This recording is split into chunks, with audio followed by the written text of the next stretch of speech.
po. Ang title po ng aking mensahe sa umagang ito ay pinagamatang kong Overcoming Our Weaknesses. Overcoming, ibig sabihin, paano ba natin mapaglalabanan, paano ba natin mapagtatanggumpayan, paano ba natin yun nga po, ma-overcome, paano natin mapagtatagumpayan yung ating kahinaan. Lahat po ba tayo may kahinaan sa buhay natin? Amen. Lahat po tayo. At kahit sabihin po natin na malakas tayo, dumarating po yung kahinaan sa buhay ng bawat isang tao. At marami pong dahilan yan, at marami pong paraan, marami pong aspeto ang kahinaan ng isang tao. No? Minsan po yung pagdating po sa pag-ibig, di po ba may mahina ako pagdating sa pag-ibig eh. Parang mahina ang meron po yung mahina siya sa mentality. Kumbaga, parang hindi, sa tingin niya parang pagdating sa mga academic or sa mga pagdating sa mga diskarte sa buhay, may kahinaan siya. At siyempre, yung sa atin, sa part natin, yung spiritual natin. Humihina po yung spirituality natin pagdating sa mga maraming bagay. Unang-una, sinasabi ni Apostol Pedro, dahil doon sa mga problema at mga pagsubok na dumadating sa buhay natin, dumarating yung kahinaan sa atin. No? So, paano nga ba natin i-overcome yan?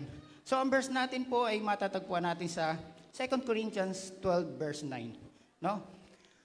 Sabi po dito, sa English po, 3 times I pleaded with the Lord to take it away from me. But He said to me, my grace is sufficient for you, for my power is made perfect in weaknesses. So, sa Tagalog po, sinabi po, ito po yung time sa sulat ni Apostol Pablo, pangalawang sulat mo niya sa mga taga-Korinto. Siguro po, aware kayo dun sa verse na to, na lagi niyong nakikita na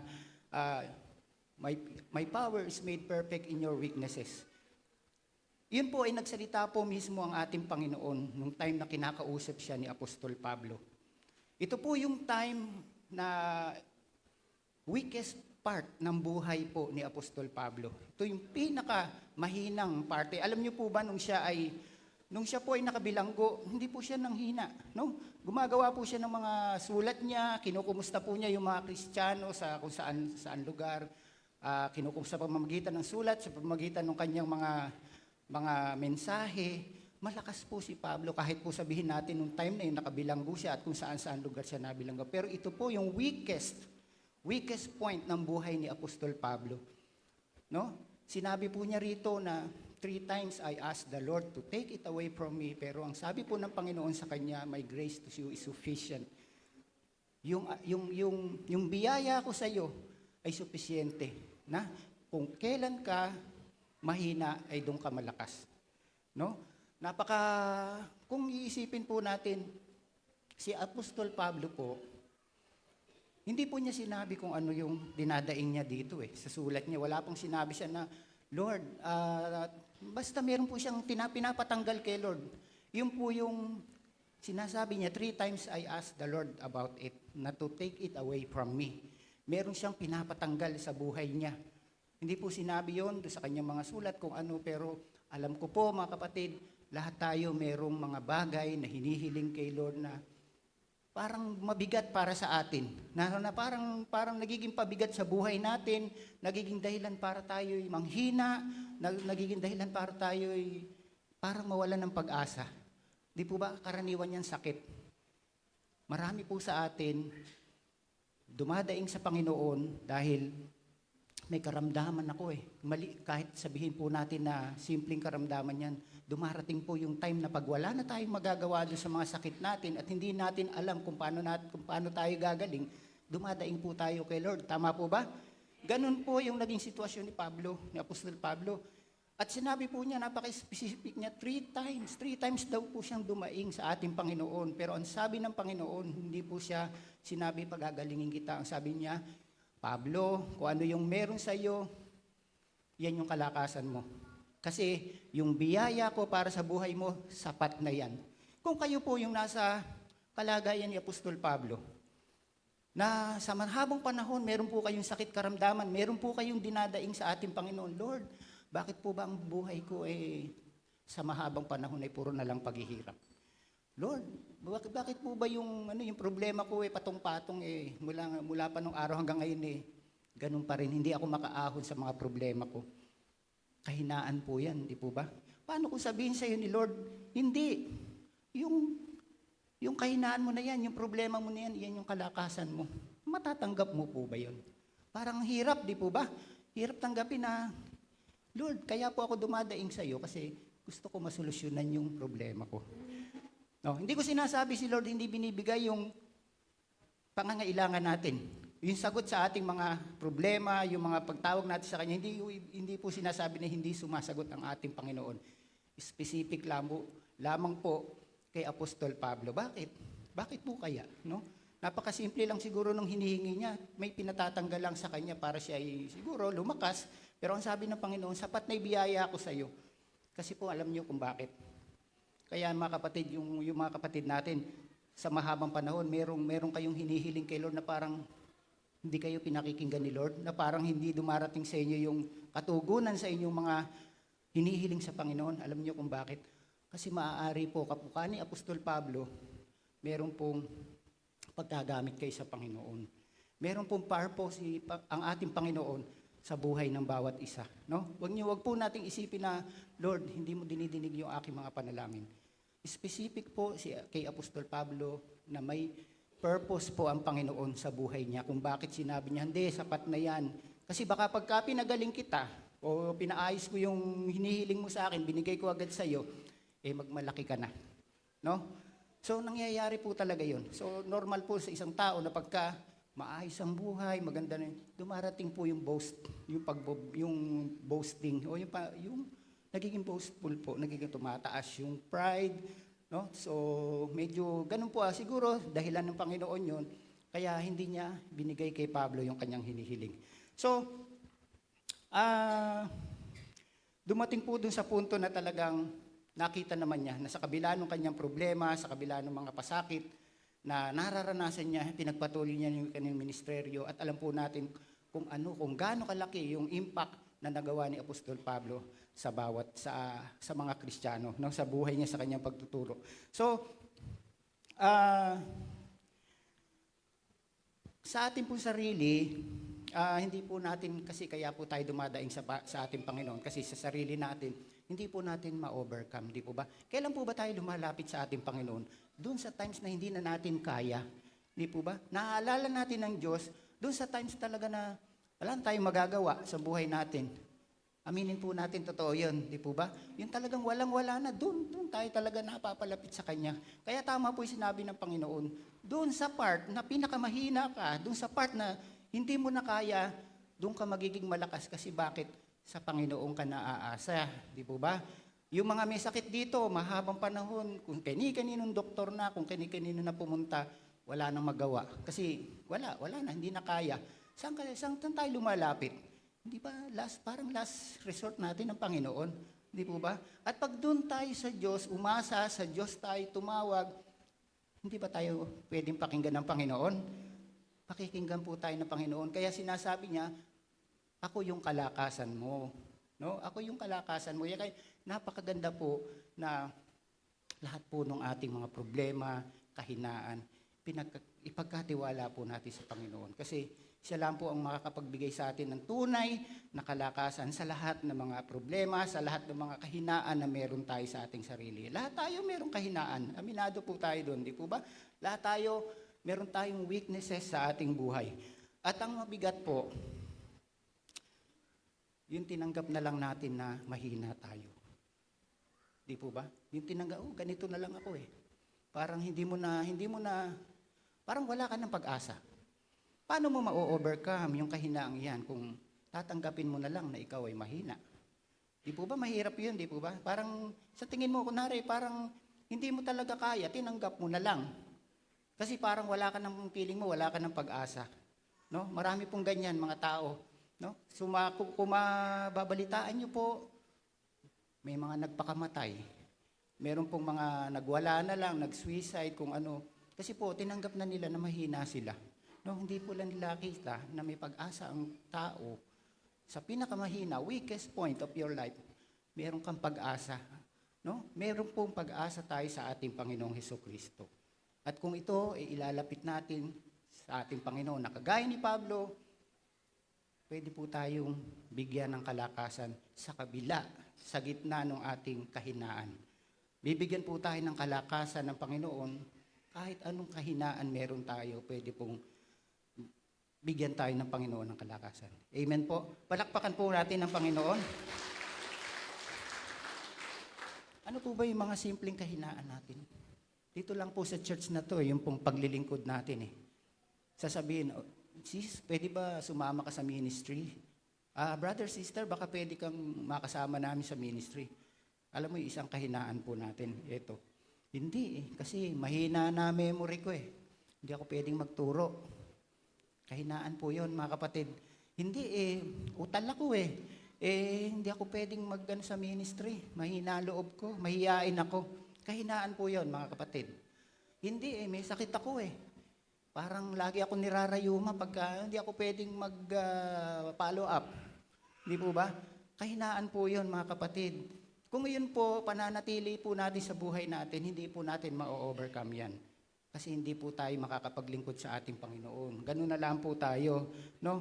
So, kung hindi po natin mapagtatanggungpayan yung kahinaang yun, hindi po natin makikita yung purpose ni Lord sa buhay natin. Bakit po ba yung iba dito, natanong ko lang, yung iba dito, saan po ba galing? Di po, dati naman,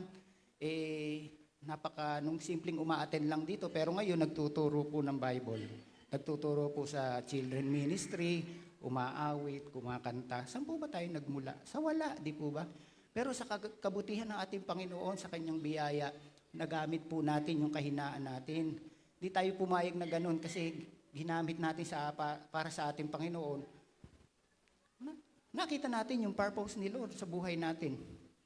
Ako po, di ko naman po inaasahan na maging pastor ako balang araw. Hindi po ba?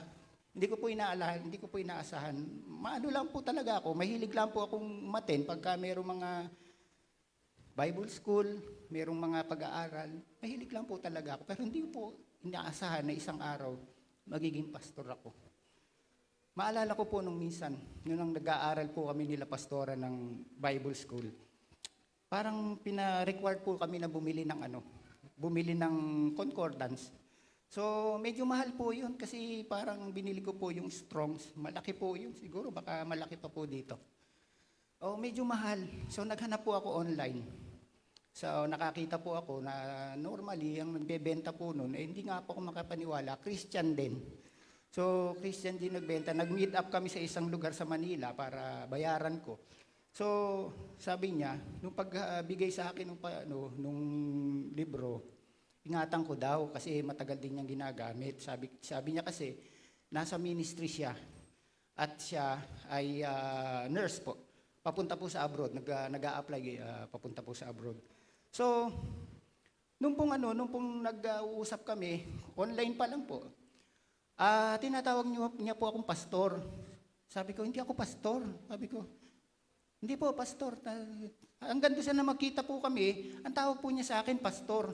Kasi yun daw pong karaniwang bumibili ng ganun libro. Kung hindi pastor, nagpapastor. Sabi po niya ganun. Kaya lang daw po siya nakabili nun kasi nagturo din daw siya sa church. Kaso hindi na raw po niya maitutuloy dahil mag-a-abroad siya. So, nung pong araw na yon, hanggang sa magkahiwalay kami, pastor po ang tawag sa akin. Sabi ko, huwag mo kong tawagin pastor. Sabi ko ganun. Nagpa-pray pa po sa akin. Sabi niya, pray mo naman ako, pastor, kasi paalis kasi ako eh. Sana maging maayos yung pag-alis ko, pagpunta ko sa abroad maging maayos. So, tinanggap ko sa sarili ko. Sige, kuya, ang gusto mo. Hindi ko alam na isang araw tatawagin pala ako sa pagpapastor. Ganon din kayo mga kapatid. No? Bigay lang po natin yung kung ano yung gusto ng Panginoon, po natin, ipagkatiwala natin sa Kanya. Huwag niyong sabihin na hindi ako marunong magbasa ng Bible, hindi ako marunong magturo I-equip po kayo ng Panginoon. Tuturuan po kayo ng Panginoon. At yun nga, yung kahinaan nyo na yun, na mahina ako sa ganyan, hirap ako sa ganyan, pwede pong maging kalakasan nyo yun pag pinaglingkod nyo po sa ating Panginoon. Ako po talaga malabo yung mata ko. Siguro hindi naman po linggit sa inyo, sinabi ko sa inyo, left eye ko po bulag. No? yung binabasa ko po na to, nagdo-double ano po ito, double word, kaya minsan po talagang hirap ako. No? Pero pinipilit ko kasi ayun po talaga ang kalooban ng Panginoon sa akin. No? Kailangan po gumanap ako sa Kanya, ibalik ko sa Kanya yung yung kung ano man yung binigay niya sa akin, kung ano man meron natira sa akin, gusto ko po ibalik sa Panginoon sa pamamagitan ng ganitong pamamaraan. Kasi ito lang po yung kaya ko para ibigay ko sa ating Panginoon. Hindi po ako marunong sumayaw, hindi po ako marunong kumanta, pero gusto ko maglingkod sa Panginoon. Ito po yung binigay sa akin, ito po yung kalakasan ko. So, ganun po tayo dapat. No? So, ito po, tuloy po natin. Meron po, nung araw po, may mga tao po talaga na sumikat o sabihin natin sikat na tao na sa kabila ng kanilang kapansanan, sa kabila ng kanilang kahinaan ay nagtagumpay. Noong araw po sa Amerika, meron pong matagal na panahon po yan, meron pong isang, alam po yung track and field, yung pong runner po, yung tumatakbo sa mga track and field. Meron po dyan na nag-champion o sumikat na isang babae na payat, na bukod sa payat siya po ay maitim, negra. 1960s, 1950s, 1960s. Nung time po na yan, alam niyo po ba sa Amerika, ang mga negro, ang mga itim ang kulay na tao, alipin po yon. Ito na lang po na bago yung sitwasyon sa kanila. Nagkaroon na po ng batas sa kanila na hindi na po dapat gawing alipin basta maitim ang kulay mo. So kung makikita nyo ngayon, parang parehas na lang ang buhay ng mga sa Amerika, ng mga negro at saka puti. Pero nung araw po, basta maitim ka o negro ka, alipin at ikaw binibili ka lang, mababa ang tingin sa'yo. Kung sasakay ka ng bus, may sarili kang upuan. Kung pupunta ka sa ospital, may sarili kang pintuan. Kung pupunta ka sa CR, may sarili kang CR. Ganun po nung araw sa Amerika. Pero lately, natanggap na po nila, nagkaroon na po wala na po yung separation na yun, wala na po yung discrimination. Pero nung time na yon, itong babae po na to, ay galing sa lahi ng maiitim. So doon pa lang may kahinaan na po siya. Mahirap lang siya, alipin yung mga magulang niya, lahi niya, mga dinis-discriminate. Pero nung pong sumikat siya dahil sa kanyang angking kagalingan sa track and field, alam niyo po, yun yung tinatawag na na-overcome niya yung kahinaan niya. Ang dami niyang na-overcome, kahinapan at yung sakit niya. No? Yung kahina ng katawan niya, pero sumikat siya. Ganun po ang sa atin ng ating Panginoon. Ganun po ang gusto ng Panginoon sa buhay natin, na hindi dapat nagiging hadlang kung ano yung mga nakikita nating kahinaan. At bukod pa doon, huwag tayong mabubuhay doon sa kahinaan na kung ano yung meron tayo na nakikita natin sa sarili natin. No? So sana po, nagkakaroon po tayo ng consciousness about sa ganitong bagay. Huwag po tayong mabuhay doon sa kahinaan natin. Paano natin ma-overcome yan? Paano natin mapagtatanggumbayan yung kahinaan niya kung tatanggapin na lang natin yung kahinaan na yun? Amen po ba? Nawa magkaroon tayo ng bigyan natin ng lakas ng loob yung ating sarili. Kasi unang-una, pwede naman tayong tumawag sa ating Panginoon. Kung walang magagawa, sabi ko kanina, kung walang magagawa, yung mga kasama mo sa bahay, mahal mo sa buhay, ang nasa paligid mo, walang magagawa doon sa sitwasyon mo, pero may magagawa ang Diyos sa iyo. May magagawa ang Diyos sa kung ano man yung problema mo. So, dito po sa church natin, alam niyo po ba? Ilan po sa mga kapatid natin na may mga malubhang sakit na gumaling po. Cancer. Gumaling po sila. Alam po ang isang dahilan kung bukod po sa dahil gumaling sila. Bukod po doon sa mga siyensya o siguro na sabihin natin na mahuhusay yung gumamot sa kanila. Isa po sa kanila, yung tinanggap po nila, yung hindi po nila tinanggap na may sakit sila pala. Hindi po nila tinanggap sa sarili nila na may sakit sila. No? Inilapit mo nila sa ating Panginoon, dumulog sila sa Panginoon. Yung kahinaan po nila, umasa po sila sa Panginoon at nakita po natin ang naging resulta, gumaling po sila at totally healed. At alam ko po, dito rin sa church natin, marami pong nagsimula o nandito sa part na talagang mahihirap ang buhay. Marami po sa atin galing sa mahirap. Amen po ba? Marami po sa atin. Talagang, pero nakita po natin ang kabutihan ng Panginoon sa buhay ng bawat isa, kung paano tayo inangat. Kasi unang-una, umasa tayo doon sa mga pangako ng Panginoon na balang araw, dadating ang panahon, aangat ang buhay ko. Hindi tayo nagduel sa pagiging mahirap. Hindi tayo nagduel sa pagiging mahina natin. Lumaban po tayo, umasa tayo sa pangako ng Diyos, at nakita po natin yung resulta ng Panginoon, yung resulta na binigay sa Panginoon sa buhay natin. Paano kung nanatili na lang ako sa ganong sitwasyon? Hindi ako nanawala doon sa pangako ng Diyos na siya pala yung kalakasan ko. Sa tingin niyo po ba, maaayos ang buhay natin? Hindi po, di ba? So dapat talaga, lumalaban po tayo. At doon sa ating paglaban na yun, doon sa ating pag-o-overcome o yung sa mga kahinaan natin na yun, nakikita natin yung kabutihan ng Diyos na ipamamalas sa buhay natin kung gaano kabuti ang Diyos. At ganun po si Apostol Pablo. No, nakita niya kung paano, okay, sige, may sakit ako, pero iba yung pinamalas sa kanya ng Panginoon. So,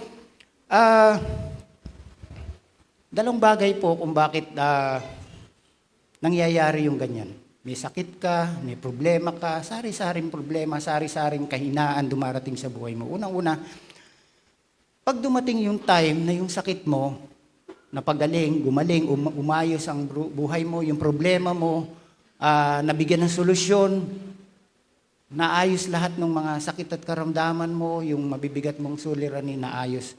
Isang dahilan po dyan, yung para maluwalhati ang Panginoon. Kaya ginagawa ng Panginoon yan. Dati mahirap lang ako pero gumanda yung buhay ko. Hindi po ba dapat dahilan yun para maluwalhati ang Panginoon? Isang dahilan po yun. Kaya tayo pinapagaling ng Panginoon para maluwalhati siya. At pangalawa po, kaya po minsan, yung kahinaan natin na yan ay dumarating sa atin. Gaya nung nabanggit ko kanina, may purpose po si Lord sa buhay natin. Malay nyo, di po ba? Kaya hindi gumagaling yung sakit mo, baka may purpose sa Lord sa buhay mo. So, mahalaga po, ilalapit po natin sa Kanya. No? Sa Kanya po, siya lamang po ang tangi. Siya lang po ang kahuling-huling last resort natin. Kaya sa Kanya lang po tayo dapat umaasa doon sa mga problema na hindi natin kaya i-overcome. No? Si Lord lang po ang makapagbibigay niyan. Doon po sa isang pag ikaw po ay pinagaling ka ng Panginoon at kung ikaw ay may purpose ang Panginoon sa iyo, ibig sabihin po noon kasi may silbi ka sa Kanya. No, may purpose ka sa buhay mo, may purpose ka para kay Lord, may silbi ka sa Kanya.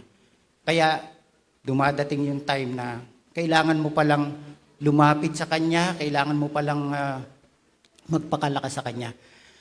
Dito po sa isang sa Judges 6 o sa isang istorya about Judges 6. Pwede po ba ito? Ito po. Ayan. Ito po ay tungkol sa buhay ng isang hukom o judge na ang pangalan po ay si Gideon. Kung nabasa niyo po ito, maganda po yung istorya niya. Maikling istorya lang po ito sa mahabang istorya ng kanyang buhay, pero gusto ko pong i-share sa inyo kasi napakaganda po. Si Gideon po, bago po siya maging judge, ay napakarami pong kahinaan sa buhay. No? Yung judges po na to, nasulat po yung aklat nito, ito po yung time na kung saan ang Israel ay naghahanap po ng kanilang hari. So wala pa po silang hari nung time na yun. Wala pong naglilid sa kanila kundi mga prophet. No? So mga prophet. So ito yung time na ang naglilid sa kanya, instead yung mga prophet, ay yung mga judges o yung mga hukom. No? Pero si Gideon po, bago maging hukom o bago maging isang judge, siya po isang napaka-ordinaryong tao lamang. At kagaya natin, simpleng tao lang. At bukod pa doon, may kahinaan siya. So, ang isang judge po doon sa bayan ng Israel, siya po dapat matipuno. Kasi ano po yan, ang ginagawang judge po, mga warrior, yung mga mandirigma po. No? Mandirigma, yung mga matapang talaga, may mga pangkat-pangkat po sila galing sa kanilang mga lipi. Yun po yung ginawang judges yan. So bawat lipi ni Jacob may mga judges yan. Isa na po diyan si Gideon. Pero bago siya maging judge, ito po nangyari sa kanya, no? Basahin ko lamang po.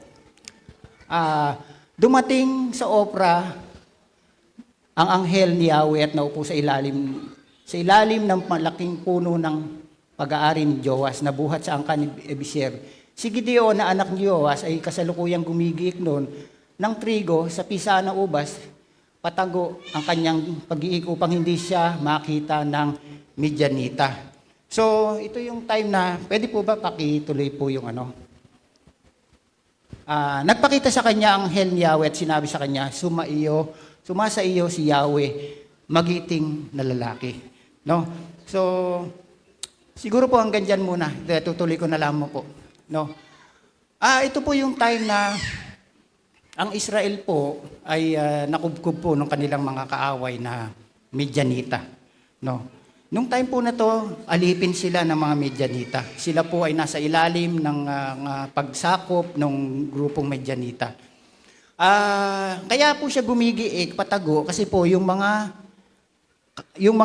pagkain nila, tanim nila, kung ano man meron sila, kinukuha po ng kanilang kaaway na Midianita.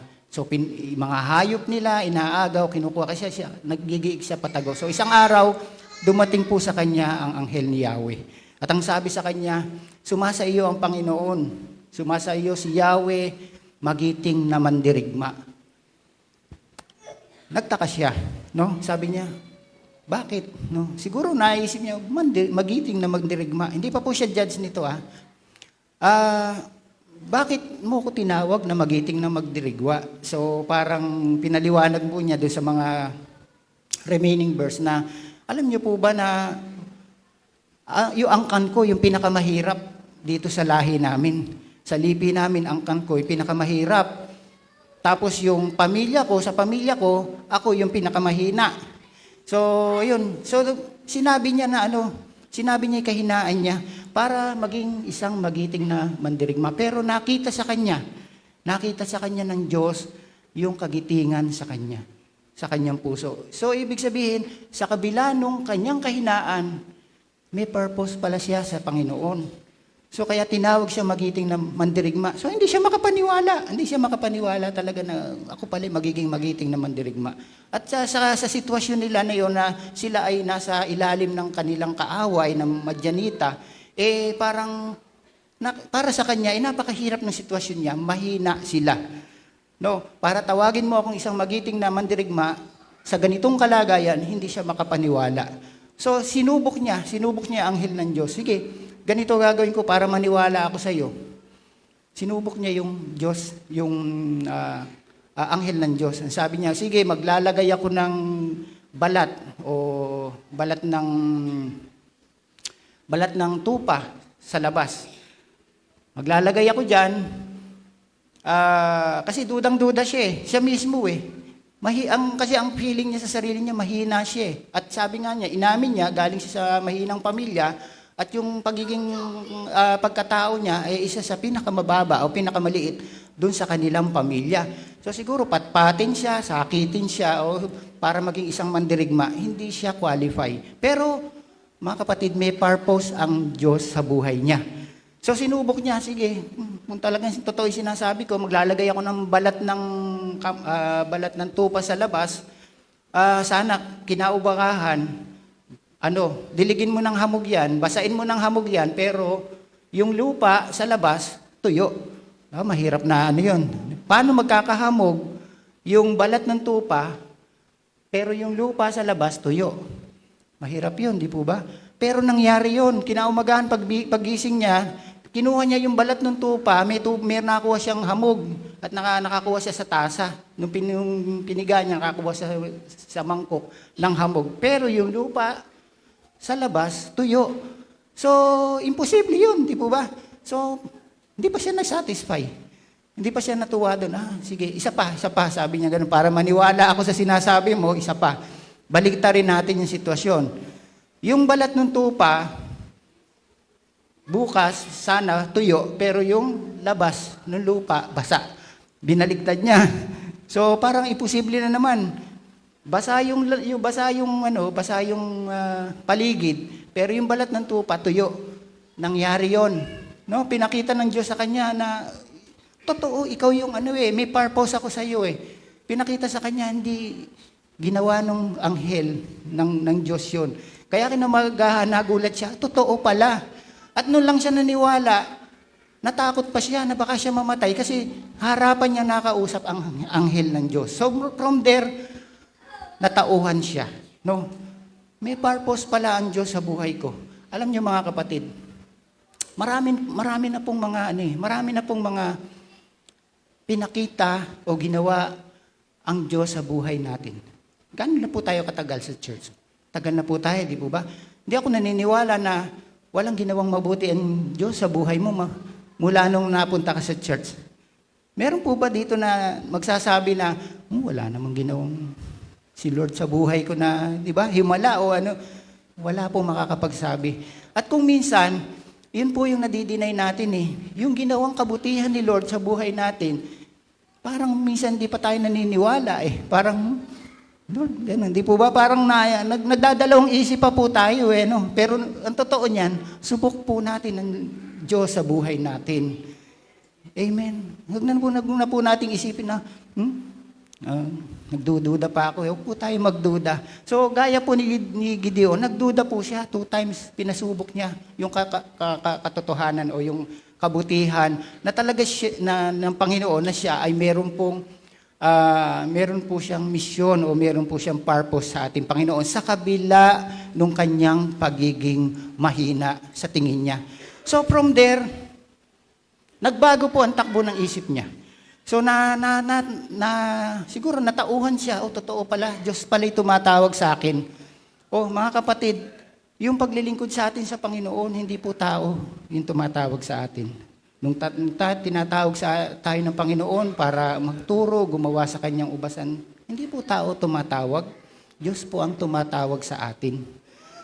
At po nating sasabihin na mahina tayo kasi kaya mong i-overcome yung kahinaan na yan, pag tinawag ka ng Panginoon, kasi bakit? I-equip ka niyan. Yung pong mga, nakikita niyo po ba yung mga umaawit dito, yung mga instrumentalist? Hindi naman po pinanganak yan ng mga marunong talagang umawit.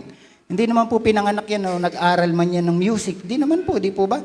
Pero nagagamit po sila sa ganitong gawain. Ganun din po yung sa pagtuturo. Hindi naman po nag-aral sa mga Bible school yan. Ang totoo kami nga po, di naman kami nag-aral sa Bible school, pero sa ganitong paraan po kami ginagamit. Sa ganitong paraan, naluluwalhati po natin yung ating Panginoon. No? Panawagan po ito sa mga kapatid natin na may mga talent, may mga kakayanan para makapagturo, magamit sa ikaluluwalhati ng Panginoon. Subukan niyo po. Subukan niyo po, pagamit po tayo sa Panginoon. Tagaya po ni Gideon, sinubukan niya. No? Ano po yung naging resulta nung kanyang pagsunod sa Panginoon nung time na yon? No? Nung time na yon, yung kanyang mga magulang, yung kanyang angkan sumasamba po sa Diyos-Diyosan. No? Kay Baal. So sa paligid po nila may mga altar doon, may mga Diyos-Diyosan sa kanila. So nung kinagabihan, naging resulta? Dahil nga sabi, sumasa iyo ang Espiritu ni Yahweh, sumasa iyo ang Diyos. Alam niyo po, pag sumasa atin ng Panginoon, wala po tayong sasabihin na, mahina ako sa ganyan. Ay, hindi po. Pag sumaiyo ang Diyos, pag pumasok sa iyo, namuhay sa iyo ang banal na Espiritu, lahat po kaya natin gawin. Magagawa natin alang-alang sa purpose ni Lord sa atin. No? Kahit po tayo may mga sakit, may mahina tayo, may magagawa po tayo. No, may magagawa po tayo sa ating Panginoon. At ito nga po ang nangyari. So kinagabihan, tinawag niya yung kanyang mga tauhan. Giniba nila yung dambana ni Baal, giniba nila sa lugar nila. At kinabukasan, nung nagising po yung mga taga kanila, nagwawala, nagagalit. Sinong gumawa nito? No? Nagkaroon po siya ng lakas ng loob, inikwip po siya ng Panginoon, inikwip po siya ng banal na Espiritu para ituwid, igawin yung mga bagay na yon. So doon po doon po nagsimula na yung kahinaan ng isang tao, pag pala dumating sa iyo yung tawag ng banal na Espiritu, yung tawag ng Diyos, po pwede mong i-overcome yon. Pwede po pa yung paglabanan yung kahinaan na yon kasi hindi mo maisip nga na nagawa mo yon kasi nga tinulungan ka ng banal na Espiritu. Ginaid ka ng ating Panginoon para gawin yung bagay na yun. Imagine mo yung buong angkan niya, naniniwala kay Baal, tapos ang gabi gibain niya lahat ng mga, di ba, yung mga rebulto doon sa paligid nila, giniba niya. Dahil pumasok sa kanya yung kalakasan ng ating Panginoon. So yung kahinaan niya na overcome niya. No? So, yun po yung naging ni Gideon. At bukod pa po doon, marami po siyang magaganda o bagay na ginawa alang-alang sa Panginoon at binigay sa kanya yung pagtatagumpay. Mula po nung ma-encounter ni Gideon, ang banal na espiritu, ang anghel ng Diyos at later part ng buhay niya, nakakausap niya ang Diyos. No? So doon po nagsimula, ginawa na siyang naging judge na siya. Kasi doon nakita, nagrema, naging clear yung purpose ni Lord sa buhay niya nung umpisa pa lang. Nung nakita siya, tinawag siyang magiting na mandirigma. Na siya mismo, hindi siya makapaniwala, pero totoo pala. No? Nung napagtanto-tanto niya, totoo pala, magiting na mandirigma pala siya. No? Sa atin mga kapatid, siguro, tingin mo parang mahina ka, pero ang tingin pala ni Lord sa iyo, isa ka palang mahusay na magturo. Di ba? Isa ka palang mahusay na mga aawit, kahit medyo tingin mo, paling-paling yung boses mo. Di ba? Kahit parang tingin mo, parehong kaliwa yung kamay, yung paa mo, pero marunong ka palang sumayaw. Di po ba? And later on, meron palang purpose ka kay Lord sa Kanya, kung itatry mo lang, kung susubukan mo lang, kung pakikinggan mo lang, yung tawag ni Lord sa iyo. Di po ba? So, ayun po, ganun po yung nangyari sa Kanya. At ito po ang isa pong bagay na mapakahalaga at mga points na gusto ko na matutunan natin sa buhay ni Gideon. No? Sa istorya niya. Yun nga po, yung kahinaan natin, binibigyan tayo ng Panginoon ng courage, tapang. Sabi niya, mahina lang siya. Sa lahi nila, sa pamilya siya pinakamahina, pero binigyan siya ng courage. Imagine nyo, malaki po ang lahi ni Gideon. Kung mabanggit ko lang po, yan po galing po sa lahi ni Jose. No? Kailan niyo si Jose, yung Joseph the Dreamer? Doon po galing yung lahi ni Doon po sa 12 tribes ng Israel, o 12 tribo ni Jacob, 12 anak po niya, isa po doon si Jose. No? Si Jose po, alam niyo po yung istorya niya, nakarating po siya sa Ehipto, siya po yung naging governor ng Egypt, at doon na rin po siya namatay. Pero noong time na yon, nagkaroon po siya ng 2 anak. Si Ephraim at saka po si Manasseh. No? Yung magkapatid po na yan. So yung dahil nga po si Jose, hindi na po nakabalik po doon sa Promised Land. Hindi po siya nakapasok, namatay na po siya sa Ehipto. Nung nagpunta po, nung dumating na po yung time na nakapasok na ang Israelita sa Promised Land, sila lang po, yung 12 tribes ng Israel. Pero yung kay Jose po, inirepresent na lang po siya ng 2 niyang anak, si Manasseh at saka si Ephraim. No? Yung 2 po na yan. Si Manasseh po, meron pong problema yan. Nagkaroon po ng problema sa Diyos yan. Kasi mula po sa lahi niya, doon po nanggaling yung sumasamba sa Diyos-Diyosan. Kaya nga po ito, si Gideon, kaapu-apuhan po yan ni Manasseh. Lahi po yan ni Jose. So, suklam na suklam po ang Diyos sa kanilang lahi. Kaya po nung time na yon, pinasakop sila sa mga taga-Madyanita o Medyanita. Pinasakop sila para makita ninyo yung pagkukulang nyo o yung pagsuway nyo sa Panginoon na sumamba kayo sa Diyos-Diyosan. So yun po yung naging problema nila. Kaya ito po, si Gideon, imagine mo yung buong paligid mo, tatay mo o yung mga kamag-anak mo sumasamba sa Diyos-Diyosan. Pero tanging ikaw, yung binigyan ng Panginoon, binigyan ka ng purpose sa buhay mo na baligtarin yung sitwasyon. Di po ba? Anong klaseng tapang meron ka? Anong klaseng lakas ng loob meron ka para i-overcome mo yun? Para sundin mo ng Panginoon. So number 1, sa mga time na hindi natin kaya, ang Diyos, binibigyan po tayo ng lakas ng loob. God encourage us pagdating sa mga ganong bagay. No? So, in-encourage. Sa umpisa pa lang, sinabi niya, magiting naman dirigma ka eh. Di ba? May mga doubt tayo sa sarili natin kasi yun nga po yung kahinaan natin. Pero, tinatawag ka ng Diyos eh. Sabi sa'yo, hindi. Kaya mo. Mahusay kang magturo. Mahusay kang umawit. Mahusay kang kumanta. Gamitin mo yan para sa Kanya. May purpose kasi si Lord sa buhay mo. Amen po ba? Palakpakan po natin ang Panginoon. At ang sabi po ng Panginoon sa kanya, hindi, ang sabi po sa kanya doon sa verse 14, sabi sa kanya, lumakad ka, gamitin mo ang buong lakas mo upang iligtas ang Israel, ang bayan ng Israel. Lumakad ka, gamitin mo ang buong lakas mo para iligtas ang bayan ng Israel. No, imaginein mo, mahina ka pero nakita ni Lord may lakas ka para gamitin mo. Doon sa purpose mo, ano yung purpose niya? Iligtas ang bayan ng Israel. Tayo po, tingin natin, parang mahirap yata yung ministry na ito. Pag dito ako sumali, parang sumami, parang ang bigat nito. Daming obligasyon dito, ang daming gawain dito eh. Ang daming dapat sundin dito eh. Mahirap yata ito eh. Gamitin mo yung buong kalakasan mo. Ano yung buong kalakasan mo? Sinasabi rito. Mahina nga siya eh. Pero sinabi ng Lord, gamitin mo yung buong kalakasan mo. Ano yung buong kalakasan ng bawat isa sa atin? Yung talent po natin. Okay, hindi ako marunong kumanta, pero pwede pala akong sumayaw. Di ba? Hindi ako marunong umawit, pero kaya ko palang magturo. Yun yung kalakasan po natin. Meron po tayong kanya-kanyang kalakasan na gagamit, na pwede nating magamit para matupad yung purpose ni Lord. At pag ginamit po natin yun, overcome po natin yung ating kahinaan. Amen po ba? Palakpakan po natin ng Panginoon. Binibigyan tayo ni Lord ng courage. Binibigyan po tayo ng lakas. No? At pangalawa po, God can equip you with wisdom to succeed.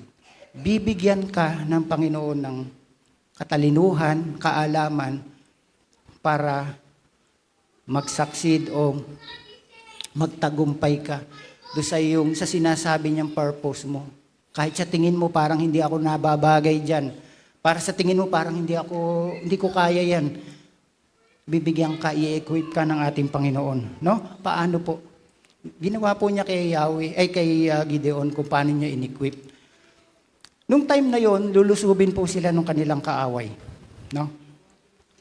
Ang kaaway po nila 150,000 na mga sundalo, nag-aabang sa kanila para lusubin yung mga Medyanita, tsaka yung mga Moabita na nagtulong-tulong para girahin sila.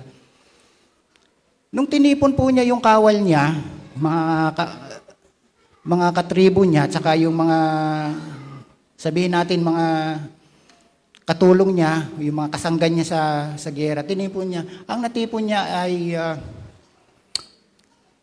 32,000. 32,000 lang po, no? Tingin niyo po ba uubra yung 32,000 sa 150,000? Kaya po bang lumaban 'yon? Hindi po, 'di ba? Mahirap po 'yun eh, parang napaka-imposible. Na 32,000 lang kami pero yung kalaban ko 150,000. So, ganito. Sige. Yung 32,000 na natipon niya, kinausap pa siya ng Diyos. Ang sabi sa kanya, ganito gawin mo. Kasi, pag ginyeran nyo o nakipag-away kayo sa Medyanita na ito, ng mga kalaban nyo, para ka lang pumapatay ng tao, ng isang tao. So parang binigyan siya ng courage ng Panginoon. Para ka lang papatay ng isang tao, huwag kang matakot. Kahit 32,000 lang kayo, totoo niyan, marami pa nga yan eh. Imaginein mo, 32,000, 150,000 yung kalaban mo, sasabihin sa iyo, marami pa nga yan eh. Ganito gawin mo para maging maayos yung labanan na lahat, tipunin mo yung mga kawal mo, lahat ng mahihina loob at hindi sanay sa gera, tanggalin mo sa grupo nyo. So, ganun nga ginawa niya, kinabukasan.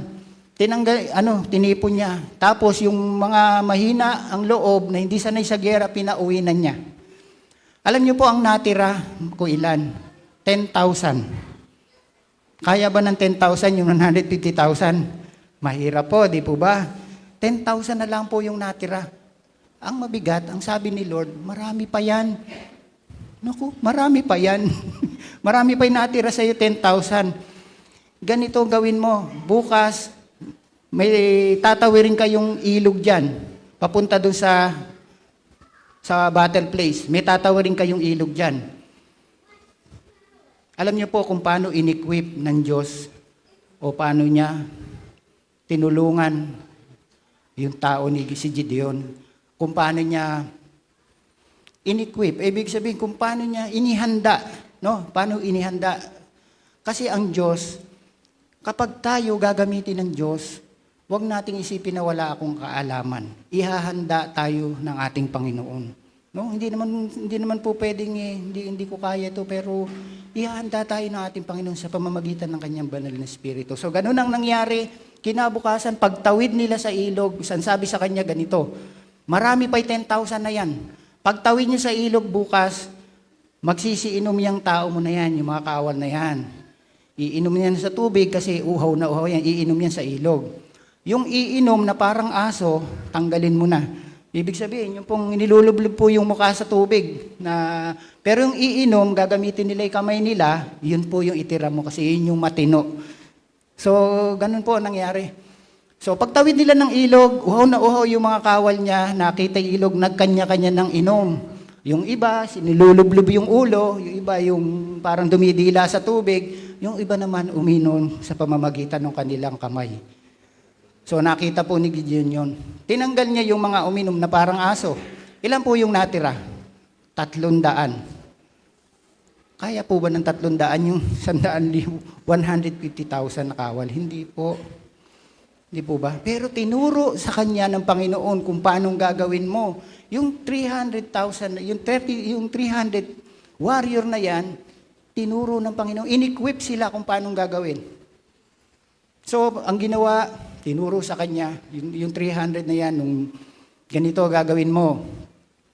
Nung unang gabi, nag-spy siya doon sa kalaban nila na sa kampo. Pumunta sila, pinakinggan nila yung usapan. So, tinuturuan tayo ng Diyos kung paano yung gagawin natin. So, narinig niya yung usapan na yun daw dalawang pinuno ng kanilang kaaway na naginip na meron daw babagsak na malaking bato sa kanila, dumadagundong. At parang naghihintatakutan ba, ganun.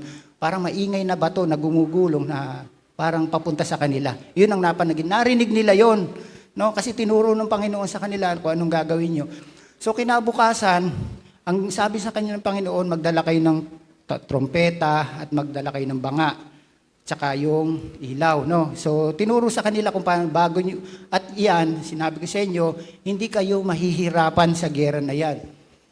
No? Hindi kayo mahihirapan dyan sa away na yan, sa gera yan, kahit 300. So ganun ang nangyari. So nung dumating yung kalaban, eto na. Anong tinuro sa kanila ng Panginoon? Hipan niyo yung trompeta, tapos basagin niyo yung dala niyong palayok, no? So ganun nga nangyari, nung sasalubungin na sila ng kaaway, binasag nila yung banga nilang dala, palayok, saka hinipan nila yung trompeta at humiyaw sila para kay Yahweh at para kay Gideon. So parang talagang yung 300 tao na yan, humihiyaw sila bago sumabak sa giyera. Alam niyo, naghintatakutan yung mga kalaban nila. Kasi yung nababasag na palayok o banga, parang batong gumugulong po yan. Natatakot siguro sila.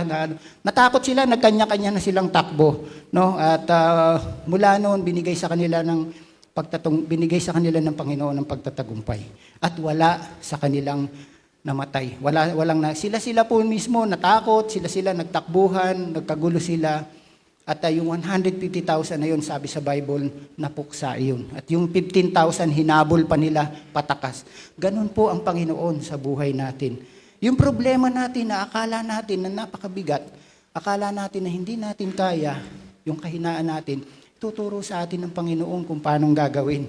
At pag tinuro sa iyo ng Panginoon yun, wala kahirap-hirap. Amen po. Marami po sa atin. Salamat sa Panginoon. Alam niyo po, marami po sa atin sa mga oras na ito, manghang-mangha sa Panginoon. Paano po napagaling ng Panginoon sa kabila nung unang dumating yung sakit na ito, feeling ko ang hirap-hirap, mahirap na para sa akin, mabigat na para sa akin. No? Stage 3 cancer, no? Baon na baon sa utang, galing sa napakahirap na sitwasyon, napakaraming problema. Pero nakita natin ngayon, di po ba? Nakita natin kung paano kabuti ang Panginoon. At doon, sa mga nakaranas ng kabutihan ng Panginoon, I encourage you, ipaglingkod niyo sa Panginoon yung natitiran yung buhay. Sa anumang paraan, maglingkod tayo sa Panginoon. Gamitin natin kasi siya lang po yung nakapagbibigay sa atin ng kalakasan. Yung kalakasan na hinihiling natin dati nung tayo mahina, kung tayo lumakas ngayon, gamitin natin yung lakas na yun para sa ikalulahati ng ating Panginoon.